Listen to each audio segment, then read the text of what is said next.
یہ ماہ سفر المظفر ہے، مقدس معطر معمر سنا مہینہ ہے۔ لوگوں کے دلوں میں طرح طرح کے وسوسے اور خیالات ہیں، تہمات ہیں کہ یہ مہینہ منحوس ہے۔ اللہ کریم نے فرمایا ان عدت الشہور عند اللہ 12 شہرا فی کتاب اللہ، اللہ کی کتاب میں 12 مہینے ہیں، اور ان 12 مہینوں میں یہ ایک مہینہ بھی یہ بھی ہے سفر المظفر کا، جس میں لوگ کہتے ہیں کہ شادی نہ کرو، نیا کاروبار شروع نہ کرو اور سفر نہ کرو، طرح طرح کی ذہنوں کے اندر وسوسے اور خیالات پیدا ہوتے ہیں۔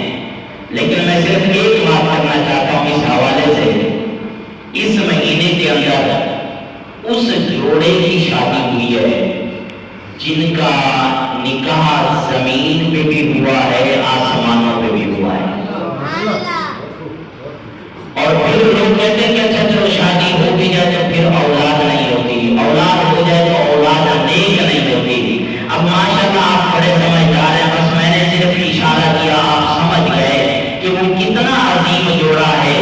ایک نبی کی شہزادی ہے، دوسرا نبی کا داماد ہے، قربان جائیں، ایک کا نام مولا علی ہے، دوسرے کا نام سیدہ خاتون جنت ہے۔ اور کتنا شان والا یہ جوڑا ہے، کتنے شان والے یہ لوگ ہیں کہ جن کی شادی، جن کا نکاح دنیا میں بھی، اس دھرتی کے اوپر بھی سفر کے مہینے میں ہوا، آسمانوں میں بھی سفر کے مہینے میں ہوا۔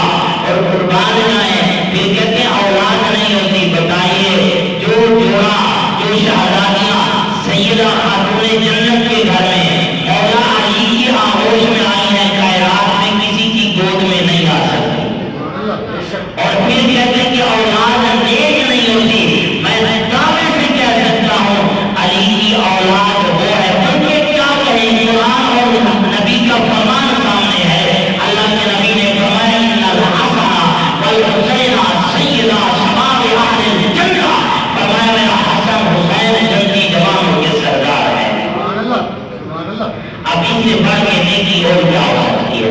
اس سے بڑھ کے اچھی اولاد کون کی ہو سکتی ہے؟ اس سے بڑھ کے اعلیٰ نکاح کون سا ہو سکتا ہے؟ تو جب ان کی شادی مبارک اتنی کامیاب ہے، ان کی اولاد بھی ہے، اولاد اتنی اعلیٰ حلقہ ہے، پھر بتائیے کہ یہ مہینہ منحوس نہیں ہے، بلکہ اللہ کا ہر دن، ہر مہینہ شان والا اور برکت والا ہے۔